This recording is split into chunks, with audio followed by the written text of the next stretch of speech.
What makes Bitcoin scarce and why that matters? Imagine a world where money can't be printed at will, where inflation doesn't quietly drain your savings, where scarcity isn't just a theory, but a guarantee. That world exists, and it's called Bitcoin. But what actually makes Bitcoin scarce? And why does that matter so much? Let's rewind, because to grasp this, you need to understand one thing first. Scarcity creates value. It's that simple. If oxygen were rare, it would be the most expensive thing on Earth. But it's not. It's free, because it's everywhere. Now picture something digital, but as scarce as gold, immutable, untouchable by governments, unstoppable by billionaires. That something is Bitcoin. It began in 2008. An anonymous figure named Satoshi Nakamoto released a white paper. Inside it, a blueprint for money without masters, a system ruled by code, not trust. And in that code, one rule stood out. There will never be more than 21 million Bitcoin. Not maybe, not unless someone changes it, but never ever. This isn't a promise, it's math. Every 10 minutes, new Bitcoins are born, but they're born with limits. You see, every 4 years, something radical happens. A halving. The reward for mining new Bitcoin is cut in half, not by a vote, but by design. It started with 50 Bitcoins per block, then 25, then 12.5, then 6.25, and now just 3.125. In 2028, it'll drop again, and again after that, until someday, around the year 2140, no more new Bitcoin will ever be created, ever. That's scarcity, or not just in concept, but in code. But here's the twist. Scarcity alone isn't enough. Diamonds are scarce, but are they secure?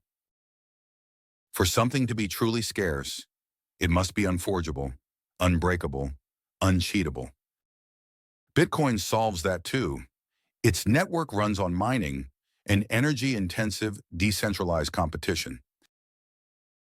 No one controls it, no one can fake it, no backdoors, no off switch. And if too many miners join, the protocol fights back. It gets harder, automatically. If miners leave, it eases up, always recalibrating, always one block, roughly every 10 minutes. It's alive, but it doesn't change, it adapts, without ever breaking its rules. Now, why should you care? Because most people today use money that can be printed out of thin air. Since 1971, when the US dropped the gold standard, the dollar has lost over 90% of its purchasing power. Think about that. What cost $1 back then might cost $10 or $20 today. Why? Because governments print when they need it. Wars, bailouts, pandemics, they just hit print. And every time they do, your money is worth less. This is the hidden tax. It's called inflation. And you, the saver, the worker, the responsible one, you pay for it. But Bitcoin doesn't inflate. It doesn't bend. It doesn't care who's in office or what crisis unfolds. You can't print more Bitcoin. You can't bribe it. You can't stop it.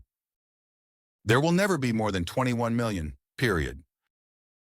And here's the most powerful part. You don't have to trust anyone to know that. You can verify it yourself. Anyone can. Open the blockchain, count the coins, check the math. No secrecy, no smoke and mirrors. Just math, on-chain, for all to see. Compare that to central banks. Try asking them how many dollars they printed this week. Good luck. Bitcoin flips that. The rules are public, the supply is transparent, and no one gets special treatment. That's not just fair.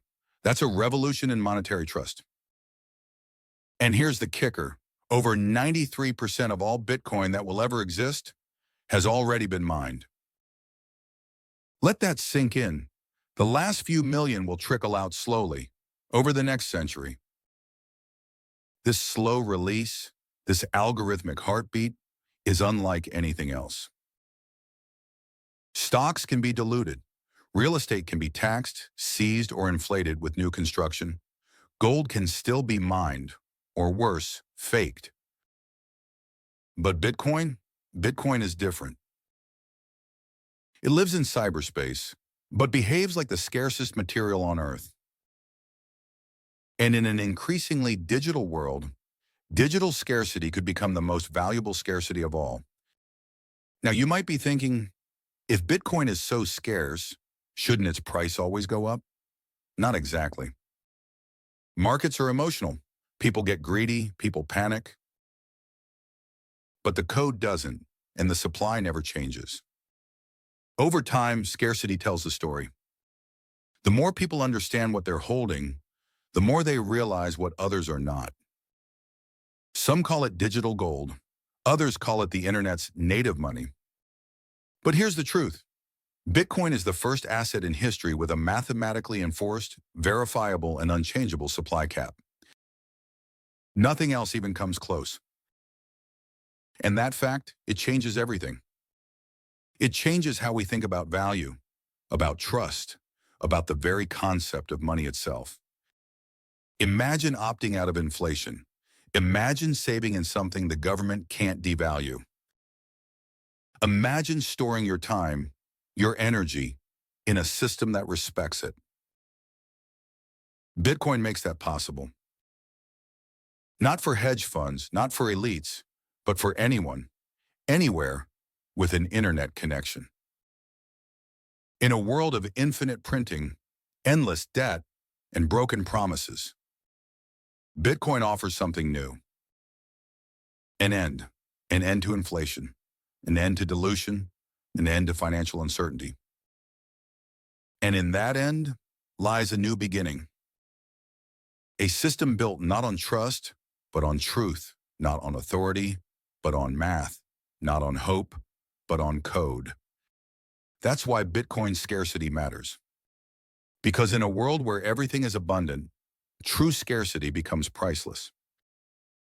So ask yourself, if something truly scarce was being discovered in your lifetime, would you see it in time?